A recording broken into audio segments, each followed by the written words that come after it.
Hey there, everyone. So it is the start of 2024, and people are talking about their New Year's resolutions, and I prefer to think about New Year's revolutions. So today we're going to be talking about the ontology of becoming intense, becoming animal, becoming imperceptible. This is, of course, the 10th plateau in Deleuze and Guattari's A Thousand Plateaus. Particularly, we're going to be looking at the section Memories of a Bergsonian, as well as Memories of a Sorcerer. Not exactly sure how far we're going to go into that, but I want to give a little teaser, and I'm going to be doing several videos on this because I think this is one of the most important topics that they have to discuss in this entire work, but especially, of course, this whole plateau is about becoming. And it's really not that hard to grasp exactly what they're trying to intimate, which is that ontology is not defined by stable forms, but it is defined instead by the tendency for everything to become something else. And that as such, nothing is isolated on its own, but rather constructs itself on a plane, which they're going to call the plane of immanence. And I'm going to do a whole lecture on the plane of immanence because I think that is a really important metaphysical concept. And it is important to note that this is metaphysics. Deleuze even calls himself a pure metaphysician. I do not think metaphysics has to be dead. We just have to re-envision exactly what our metaphysics is. So, in this section on Memories of a Bergsonian, they're countering structuralism in general, which exists in a lot of different discourses. It exists in linguistics, it exists in anthropology, it exists in psychology, and what structuralism is going to try to do, and of course it's a very broad term, so keep that in mind. But, for example, they've critiqued Noam Chomsky's structuralist linguistics in this text throughout.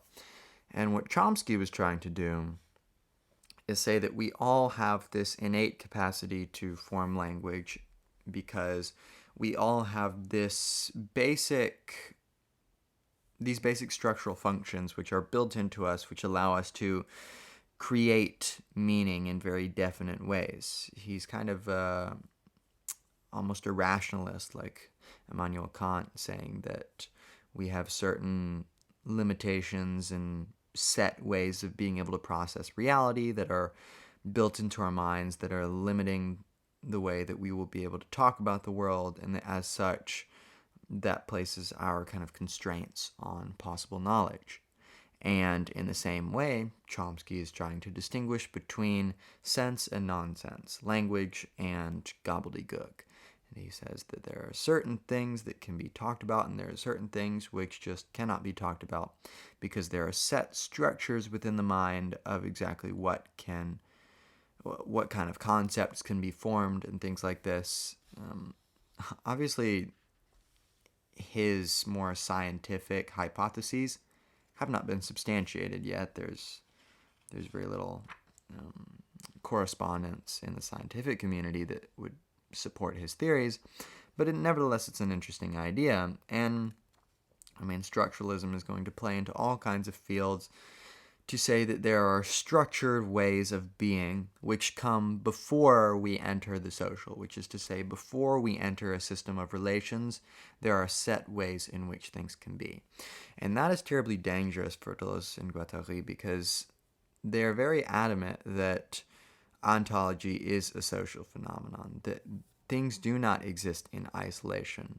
Things will not be reduced to other things, but nevertheless they don't exist in isolation from the other becomings and lines and partial objects and all this different stuff around them. So they want to talk about what they call irreducible dynamisms, drawing lines of flight and implying other forms of expression than those of myth, even if myth recapitulates them in its own terms in order to curb them. So they're focusing on forms of creativity that will not be reducible, that cannot be reducible to, for example, broken English. There's a kind of a contention in linguistics of, is African American vernacular English its own language, or is it a impoverished version of English? This is the English that is spoken by African American people, and it has a very rich and dense history of bringing over various grammatical and phonological concepts from Ghanaian and Senegalese. I think that's the proper way. All these different African languages, as Africans were taken from Africa and traded as slaves throughout the Americas. And there is a tendency, certainly in the U.S., to view this as a sort of broken English, and that it's a less advanced, less precise way of speaking. Deleuze and Guattari instead want to see things like this as an irreducible dynamism. Not only they call this a minor language in the postulates of linguistics, Plateau. Not only does this apply for minor languages, but this applies for major languages too, that they are defined by their irreducible dynamisms.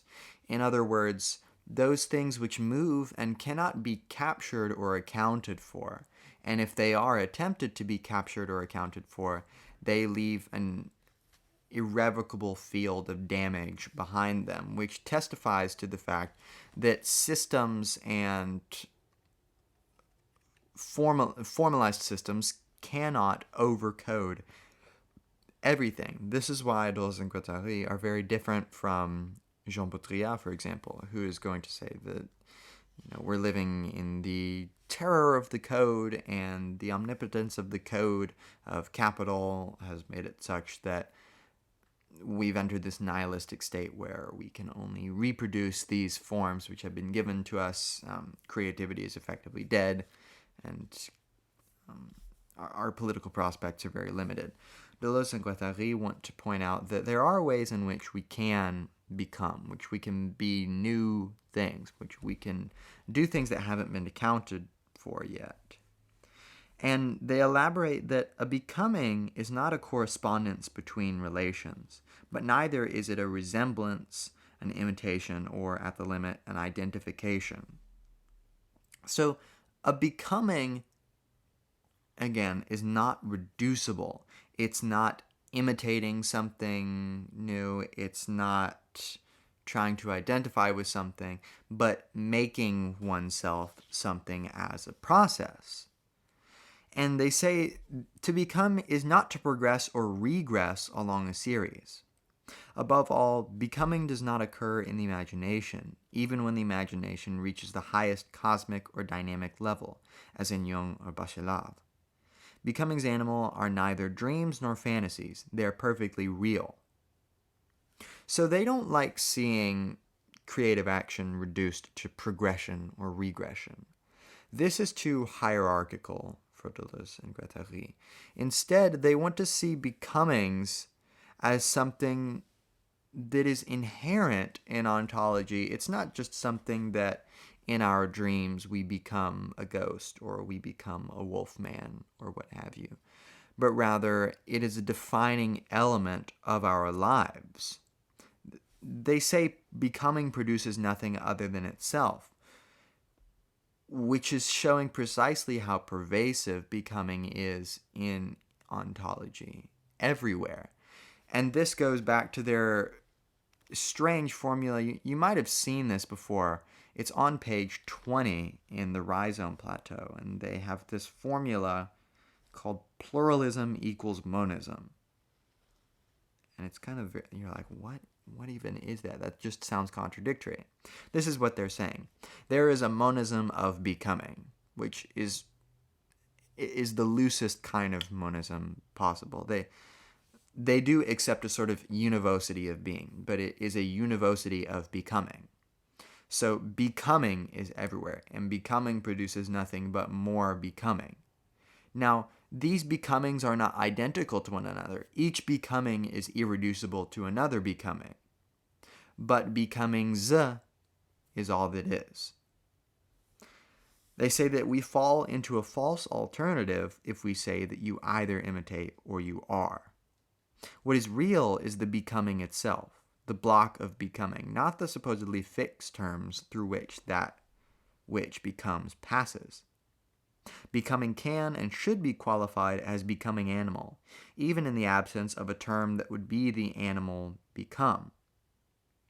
The becoming animal of the human being is real, even if the animal the human being becomes is not. And the becoming other of the animal is real, even if that something other it becomes is not. This is the point to clarify, that a becoming lacks a subject distinct from itself, but also that it has no term, since its term in turn exists only as taken up in another becoming, of which it is the subject, and which coexists, forms a block with the first. This is the principle according to which there is a reality specific to becoming. So becoming has its own reality, in which they're talking about becoming's animal throughout this, which is a very loose kind of formula for creativity, of finding these lines of flight and refusing to just be normal or be human with a capital H, but rather to expand one's territory in a way which doesn't totalize, but rather turns oneself into a nomad through becoming. That in fact, there is no subject out there that one is becoming.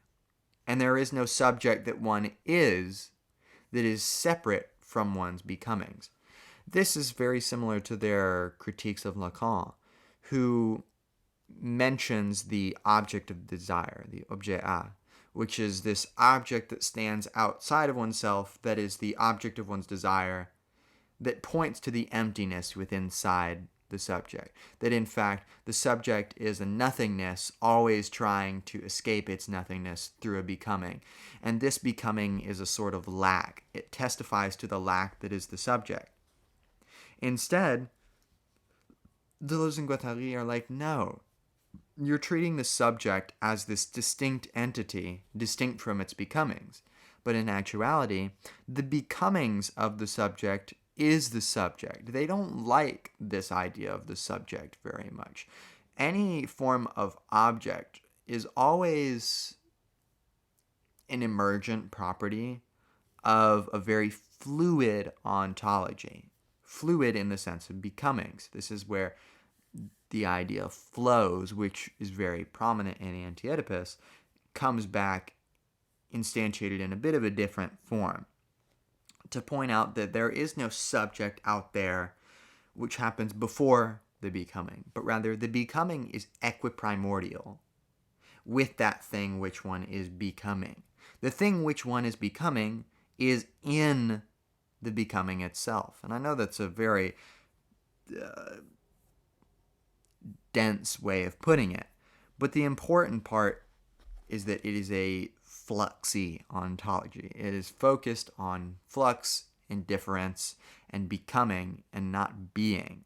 This is why they detest the idea of you either intimating, of kind of trying to repeat something or trying to impersonate something, or being. Instead, they want to say that no, being is this constant process of having been and will be something else, but right now, you're always becoming. Now, they have this interesting talk about, they call it neo-evolutionism, and I'm saying that with quotes, although you can't see my hands. I'm counting on the fact that this is both a product of an antiquated discourse on evolution, and also the fact that this is a translation and that maybe the French is a little bit more nuanced. I probably wouldn't use the word neo-evolutionism because usually evolutionary biologists don't call themselves evolutionists. That's something that like young earth creationists do to try to discount them as being like religious zealots or something, but we're just going to run with the term. But they're talking about, and they've done this before previously, I can't exactly remember which, I think it was in the Geology of Morals, yeah. In the Geology of Morals, they're talking about evolution and the fact that evolution acts on populations. It doesn't act on individuals, and individuals are only ever a fleeting moment, a temporary state of equilibrium that is allowed to live and propagate and continue the evolutionary process. It's important to note that evolution is a process. It is not a hierarchical getting better or getting worse, like master race kind of thing. There is no master race in evolution. There is only something that is fit for its environment, which is to say there is no hierarchy, but there is rather optimal functionality within a milieu. And this is something that Deleuze and Guattari think is much better for talking about how do you make the most impact in terms of your becomings, which this is where it starts to become a little bit more political. How do your revolutions actually become revolutionary and not simply complicit in an order? And to do that, it requires keeping track of the fact that there are stable states that come about. There are state formations. There are enduring ideas of sexuality, of what it means to be a juridical subject. There are these forms that coalesce, just like in the evolutionary process. But it's important to analyze those as part of a milieu. When we look, for example, in evolutionary biology, and we look at an organism, and we might say, well, why don't they just evolve wings? That would be so much better. But the problem is, evolution doesn't have that kind of rationality. It's not arbitrarily adding creative concepts, but rather it's tarrying with the information that has been given, in a loosely spoken sense, to the organism. Because, of course, evolution is acting upon genetic information, which is passed down through generations and mutated in random ways, and then natural selection will act upon that genetic information and determine the extent to which it suits the environment one is within. And because of this, these stable forms, they don't just happen at random. The mutations happen at random, but the process of selection that determines whether or not something is fit for its environment is very in der Welt sein. It's very being in the world, or in the world being.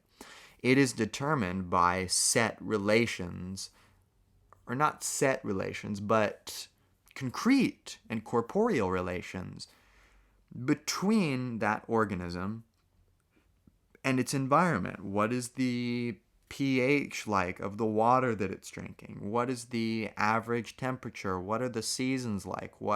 How many hours are there in a day? What is the concentration of predators, and what's the geographical makeup of the environment? All of this is going to go into determining what forms are going to be able to come about. And thus, they like that evolution does not strictly occur by filiative lines, which is to say, or hereditary lines. It's not just occurring by information getting passed down in this smooth process, precisely because there are spontaneous mutations, right? There are all kinds of, like we just talked about, these irreducible dynamisms, which cause a paradigm shift and cannot be reduced to some factor before it. Just sometimes mutations occur. In fact, you'll have about 200 mutations per human that just happen at random. Now, of course, whether or not these will be beneficial or not, like we said, is not random. But the occurrence of the mutation itself is. And as such, they see potential for a creative way of life. And as such, they say, accordingly, the term we would prefer for this form of evolution between heterogeneous terms is involution, on the condition that involution is in no way confused with regression. Becoming is involuntary. Involution is creative. To regress is to move in the direction of something less differentiated, but to involve is to form a block that runs its own line between the terms in play and beneath assignable relations. So this is what we were talking about before with the fact that a formal system can never be all-encompassing. There is always this block of becoming that is going to resist being totalized and is not going to be a regression. This is a problem in the discourse today around evolution, especially in kind of the pedagogical instruction of teaching evolution to people, is when people hear mutation, they think of like the green goo, like it makes you have like mental disabilities and stuff like this. No. Most mutations are not deleterious, harmful. Most of them don't do anything. Most of them are completely inconsequential and don't do anything. The amount of deleterious and beneficial mutations is comparably way less. And as such, they don't want to think of these mutations, these spontaneous, involutive moments between heterogeneous terms. These are creative, irreducible dynamisms which function outside of the order that is keeping the organism in equilibrium.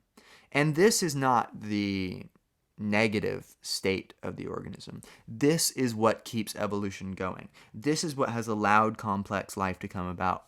This is what life is. Life is constantly evolving. Another misnomer is that we are at the final state in evolution. There is no final state in evolution. Everyone is always evolving. Every generation, mutations are occurring per organism and allowing for all sorts of new becomings. And this is exactly what they want to do. This is an anti-teleological ontology of flux, that identity equals action, and thus pluralism equals monism.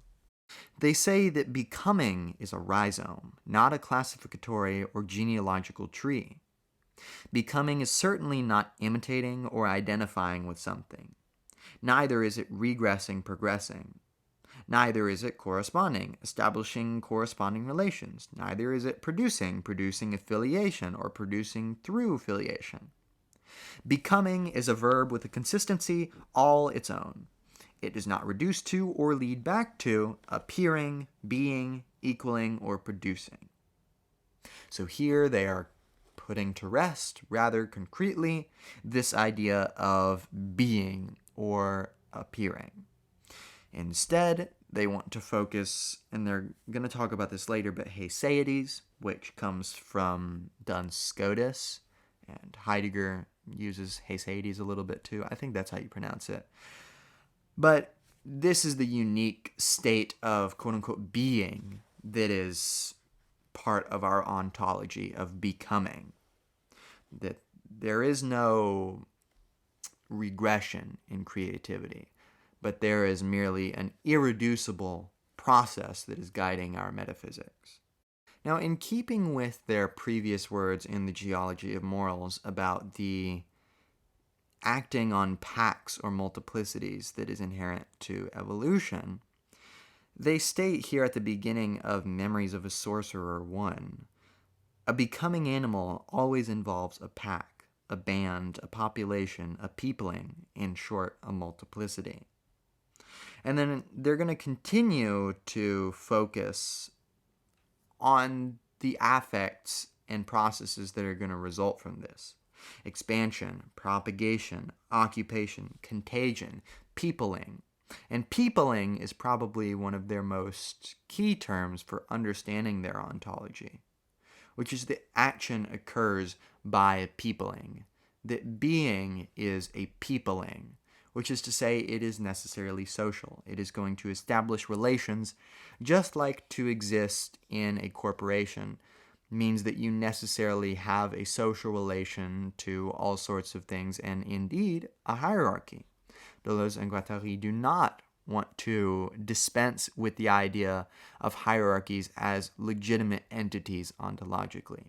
They are willing to admit that hierarchies will come about, but they are precisely concerned with forming a revolutionary model for ontology. They call this schizoanalysis, becoming animal, the rhizome, which is not going to be held down by these hierarchies, but is going to figure out exactly how do I avoid these hierarchies in each situation? How do I open myself up for these becoming animal? And they point out that the wolf is not fundamentally a characteristic or a certain number of characteristics. It is a wolfing. And this is something they want to point out when they're talking about becoming's animal, because you hear becoming animal and you're like, okay, there are a lot of different ways we could take this, because we must realize that humans are animals. And once again, I'm counting on the fact that this is a translation and the French is a little bit more nuanced, and also that referring to humans as animals without any caveats is kind of just becoming super duper acceptable. But when you hear becoming animal, you might think like, oh, do they want us to become like savage or warlike? Or what exactly are they advocating for? And an important element of this kind of archaeology of this concept, so to speak, is they mentioned in One or Several Wolves, I think that was the second Plateau in this work, that the wolfman's dream was truncated by Freud into the mommy-daddy-me triangle, the Oedipal triangle, that all the elements of the dream, Freud never really listened. He just turned them into his own structuralist interpretation of the unconscious or the subconscious. And Deleuze and Guattari don't like this because they think that we haven't really solved anything, but rather we've just placed the Oedipal band-aid over a wound that could potentially burgeon into a number of interesting avenues, in fact, creative avenues. And something about the wolf is that it's not reducible. It's not a strict characteristic. It is a wolfing, which is to say it is something perfectly unique to the wolf. And in a sense, when we try to tie down becomings to structural interpretations of, well, this is exactly what a wolf is. It's like, no. A wolfing is contextualized by a whole milieu of different partial objects and traditions and things like this, which are going to define, okay, how do we perceive what a wolf is? What does it mean to be a wolf or to become wolf? And thus, as they continue on, they say what we are saying is that every animal is fundamentally a band, a pack, that it has pack modes rather than characteristics, even if further distinctions within these modes are called for. It is at this point that the human being encounters the animal. We do not become animal without a fascination for the pack, for multiplicity. A fascination for the outside? Or is the multiplicity that fascinates us already related to a multiplicity dwelling within us? And this is the important thing to note, is when Deleuze and Guattari are talking about becoming minor, for example, they do this in the postulates of linguistics when they're talking about major versus minor languages, and how do you become multilingual in your own language. That you're not trying to get outside of language. You're not trying to get outside of stable forms, but rather you're trying to get outside of a despotic framework which is going to reduce creativity, reduce the irreducible to something formalistic that can be controlled. Because they point out that this is a great way, they do this especially in the Plateau and faciality, of how exactly subjects can be controlled and manipulated by these dominant faces, for example, the face with the capital F. So instead, they want to focus on becoming as something that is achieved through multiplicities that identify the subject in the first place. The subject is these multiplicities. You are a multiplicitous differential milieu of blood and urine and hormones and neurons and electrons and all these different things, which are necessarily going to establish relations with other things, with other people's hormones and blood and mucus. And, this, it's the classic vulgarity of Deleuze and Guattari. But it is important to notice that humans, for example, we are not stable. We are defined by our cutting edges of deterritorialization, as Deleuze and Guattari call it. And thus they want to focus on, especially in psychology, they want to focus on moving and focusing on affects, which is to say an emotional state that is not reducible to something. They say the affect is not a personal feeling, nor is it a characteristic. It is the effectuation of a power of the pack that throws the self into upheaval and makes it real. Who has not known the violence of these animal sequences, which uproot one from humanity, if only for an instant, making one scrape at one's beard like a rodent, or giving one the yellow eyes of a feline? A fearsome involution calling us toward unheard-of becomings.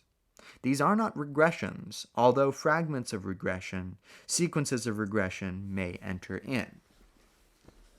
So we can see precisely the revolutionary nature of becoming.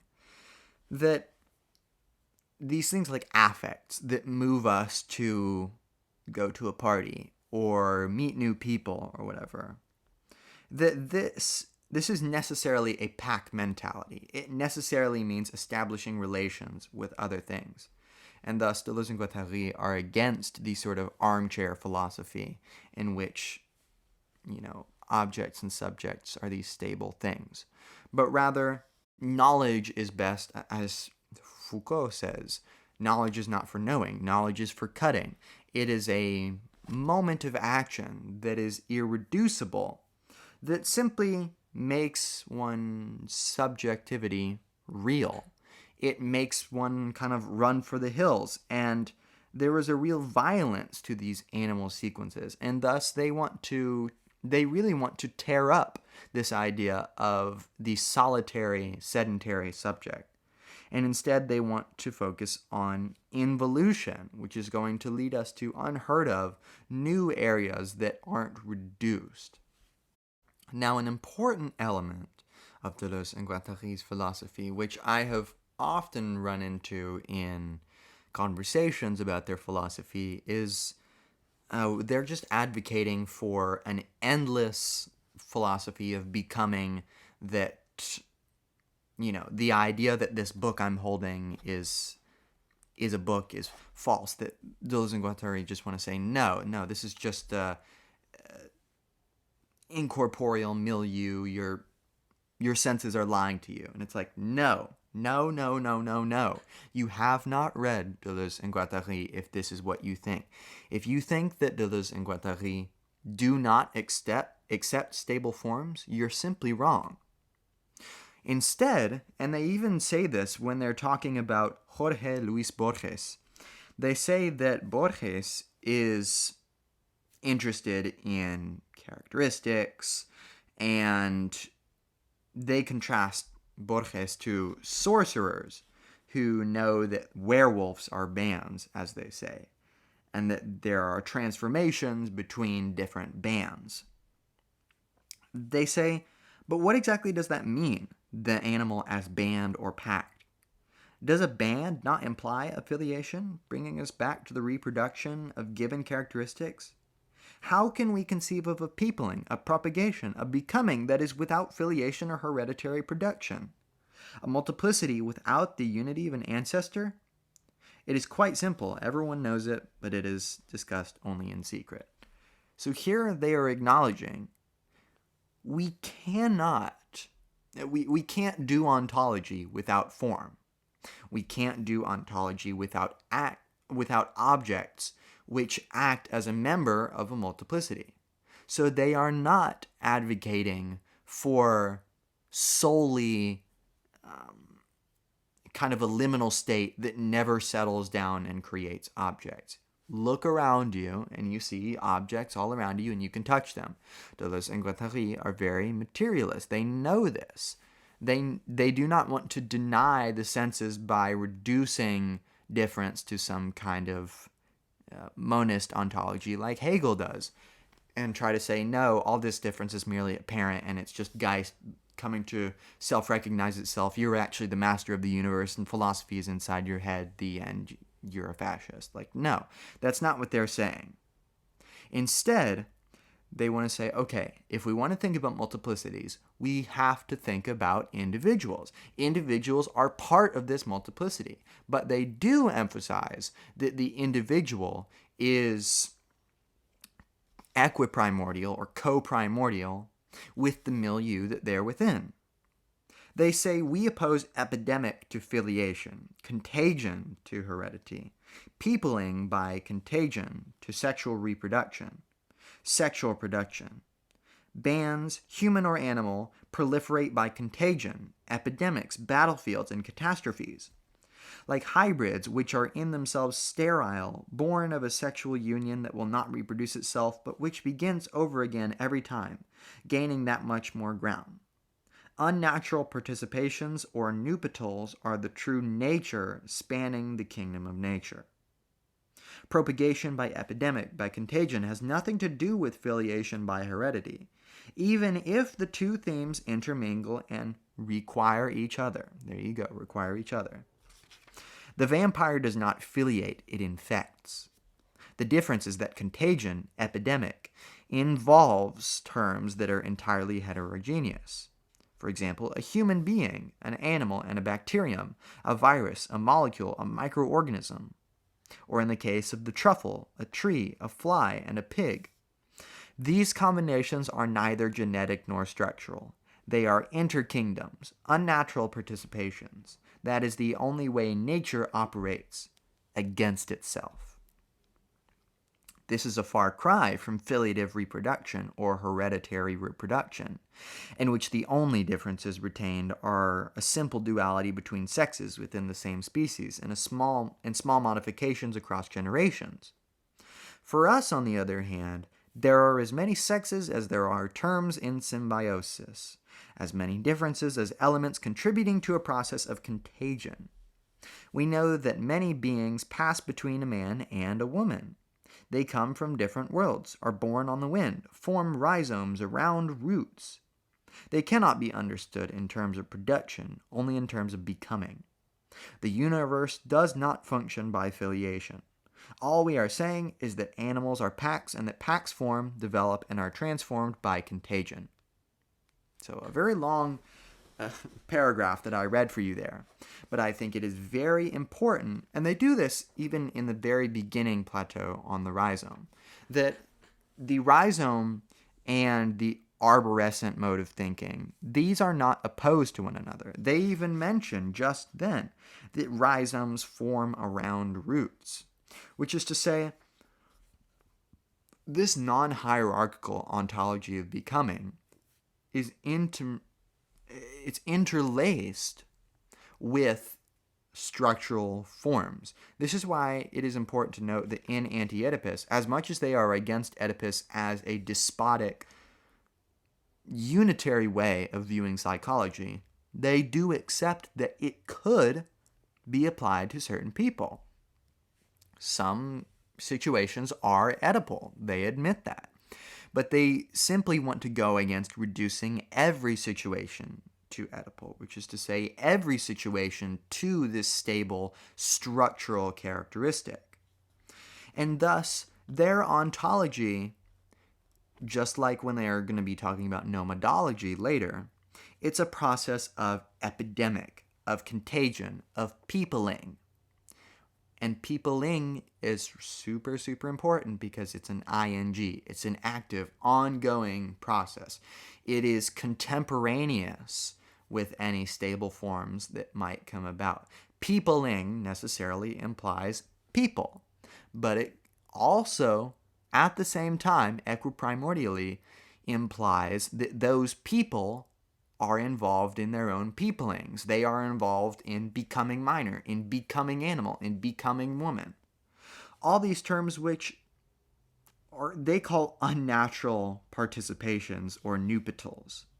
That nature is always operating against itself, and that it's not going to be reduced to this neat little formal organization or structuralist interpretation, but instead it's going to they even mention the man of war. The becoming happens on a battlefield. It happens in epidemics, in catastrophes, in these moments which are an incorporeal transformation, like they talk about with order words in the postulates of linguistics, that there are these instantaneous changes that cannot be preceded by a formal explanation, but rather are simply lines of flight. They are simply becomings that cannot be reduced. And thus we can see the intimate relation between form and process, between being and becoming, between pluralism and monism. So I hope that this gives you some clarity on what exactly Deleuze and Guattari mean by becoming. I thought that this was a pertinent lecture to make because for me, it's one of the best ways to get around the idea, not to avoid, but to get within the idea of true difference, of not reducing difference to sameness, like Hegel does. And thus, this is a very exciting, revolutionary concept, perfect for this new year, which is going to focus on allowing these different heterogeneous elements to coalesce with one another in a way which is going to allow for new creative movements. And thus this can be extended to music and anthropology and sociology and art and all this different stuff to make us look at the material conditions where there are all these different heterogeneous elements and think, okay, how can I be creative? How can I come up with new ways of becoming different things, becoming these minor terms that have been neglected, and showing how central they are to our ontology. So I hope this has given you some thoughts. I hope this encourages you to read the rest of this Plateau, the rest of this work. Leave any constructive criticism or non-constructive criticism in the comments, and I'll see you in another lecture.